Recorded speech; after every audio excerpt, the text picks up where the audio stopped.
Assalamualaikum warahmatullahi wabarakatuh. Dan semangat pagi teman-teman semua. Jumpa lagi dengan saya Amr Hamzan di channel ini. Ya, jadi pada kesempatan kali ini kembali saya melanjutkan pembahasan tentang soal-soal perbandingan kuantitatif sebagai persiapan kalian menghadapi tes CPNS tahun ini ya. Baik, kita langsung saja ya masuk ke pembahasan soal-soalnya.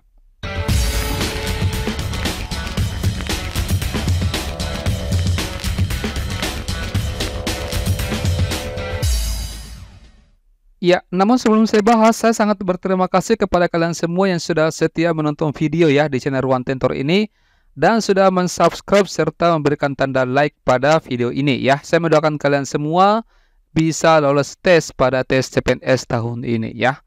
Baik, kita mulai dari soal nomor 11. Jadi nomor 11 ini sebenarnya sudah saya berikan ya di video sebelumnya dalam bentuk oleh-oleh ya.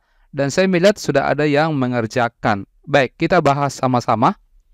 Diketahui X sama dengan 8 dan Y ini sama dengan 2/5 ya. P-nya ini adalah 3X tambah 4Y dan Q-nya adalah 6X dikurang 2Y.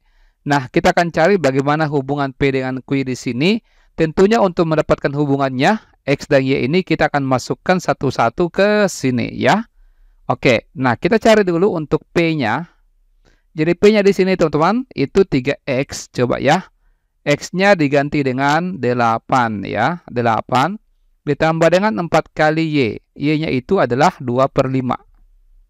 Oke, nah 3 dikali 8 itu 24. Ditambah dengan, ini kan 4 kali 2, 8 ya, 8 dibagi 5 itu sekitar 1 komaan atau ditulis dulu 8/5 seperti ini ya.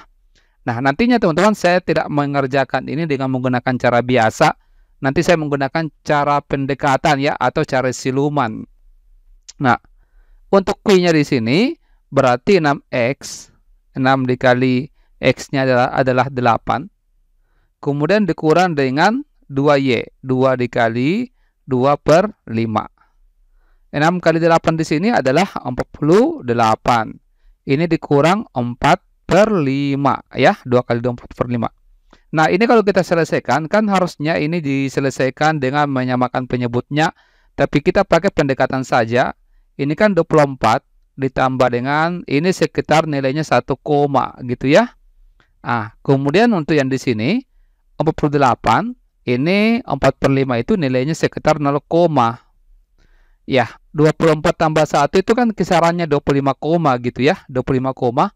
Ini paling 47 komaan seperti itu.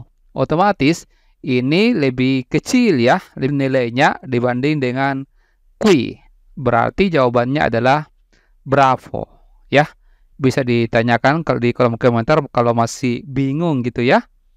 Oke, next nomor 12. Seperti biasa kalian dulu yang mengerjakan ya. Saya beri waktu durasi 10 detik.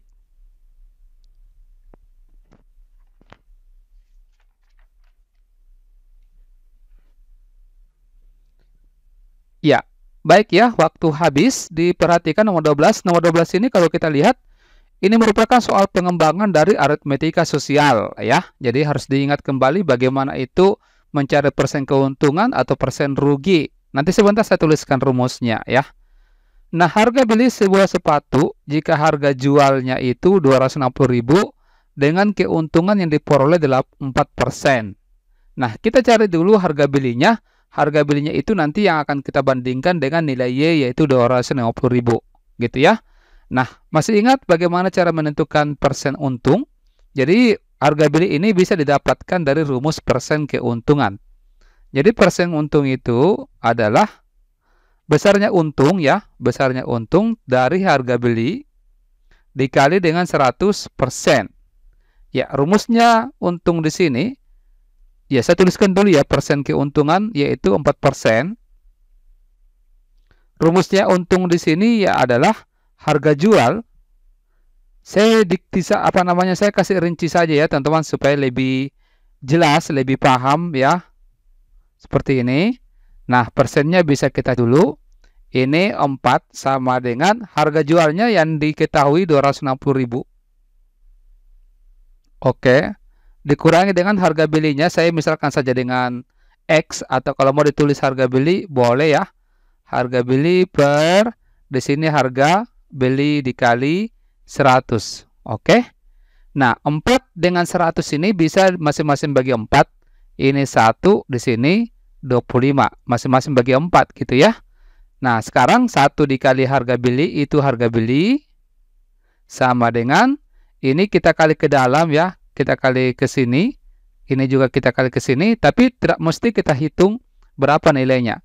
260.000 dikali 25 ya. Tidak apa-apa kita tulis begini saja. Dikali dengan 25. Dikurangi dengan 25 dikali HB ya. Berarti 25 HB. Ya, dipahami ya teman-teman. Nah, sekarang yang punya HB ini dipindahkan ke kiri. Jadi, ini kan 1 HB ditambah dengan 25 HB ini berarti 26 harga beli ya. Oke, nah ini saya maksud kenapa saya tidak usah kalikan. Karena nantinya kita bisa coret 26-nya seperti ini. Oke, jadi harga belinya itu sama dengan, ini kan 1 gitu ya. Jadi 10.000 dikali 25 berarti 250.000. Ya, jelas ya. Berarti harga belinya di sini yaitu nilainya 250.000. Sementara Y-nya adalah 250.000 juga.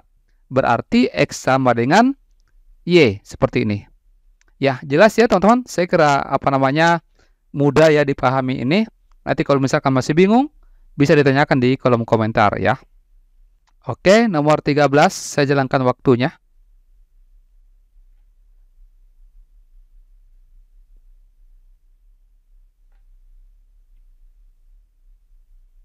Ya, waktu habis ya. Coba diperhatikan soalnya di sini.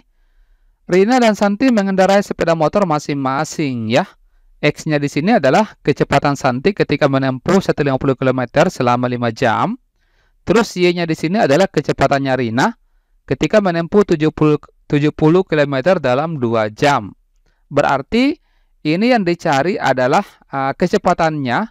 Berarti kita harus ingat kembali rumus segitiga ajaib ya. Yang mana itu segitiga ajaib yang seperti ini saya tuliskan. Oke, mungkin kalian masih ingat.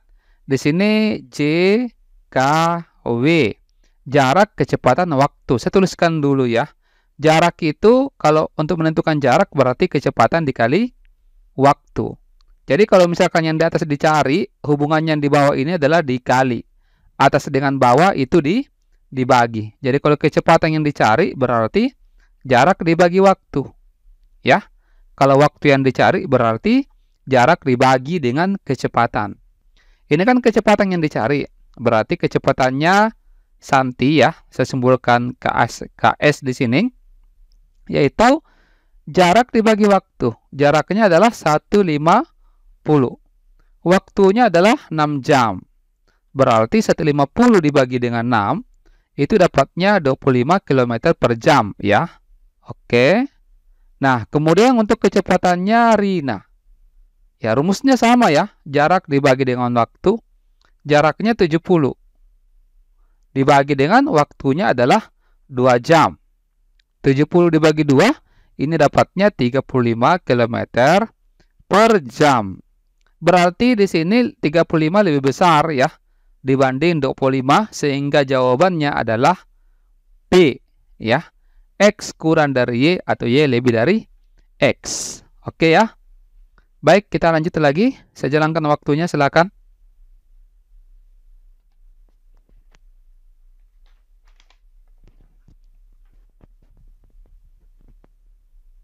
Ya, oke, waktu habis ya. Coba diperhatikan. Tim penjahit Anugrah mampu menjahit 180 gaun dalam waktu 5 jam.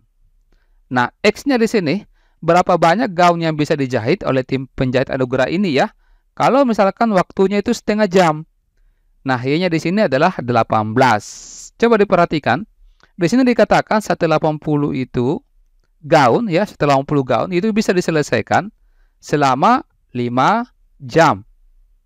Nah, terus ditanyakan banyaknya gaun. Anggaplah X di sini ya. Nah, di sini waktu yang diberikan cuma setengah jam. Nah, dari 5 jam ke setengah jam ini berkurang. Nah, kira-kira logikanya teman-teman semua, kalau seandainya 5 jam itu bisa bisa menyelesaikan 180 gaun. Kalau misalkan setengah jam di sini, Kira-kira berapa yang di sini? Apakah di atasnya, apakah lebih banyak dari 180 ataukah lebih sedikit dari 180? Ya, tentunya akan lebih sedikit ya. Akan berkurang tentunya di sini. Ya, tidak mungkin kalau 5 jam itu 180, kalau setengah jam itu mungkin 200 gaun atau 300 gaun, tidak mungkin. Pasti di bawahnya gitu ya. Nah, kondisi seperti ini itu namanya termasuk contoh perbandingan senilai. Kalau perbandingan senilai caranya gampang saja ya. Tinggal dikali silang. Ya. Jadi X dikali 5 seperti ini. X dikali 5 adalah 5X. Terus 180 dikali dengan 1/2. Ini 5X 180 dikali 1/2 itu dapatnya 90.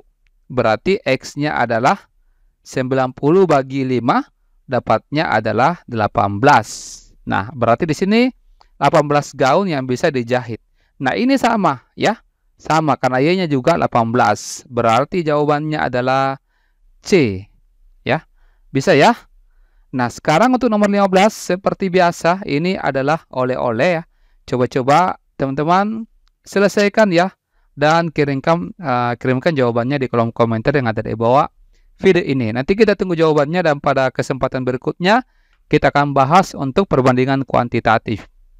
Ya, baik segera sampai di sini. Terima kasih banyak atas perhatiannya. Semoga kalian semua bisa lulus tes pada tes CPNS tahun ini ya. Saya akhiri, wassalamualaikum warahmatullahi wabarakatuh dan semangat pagi.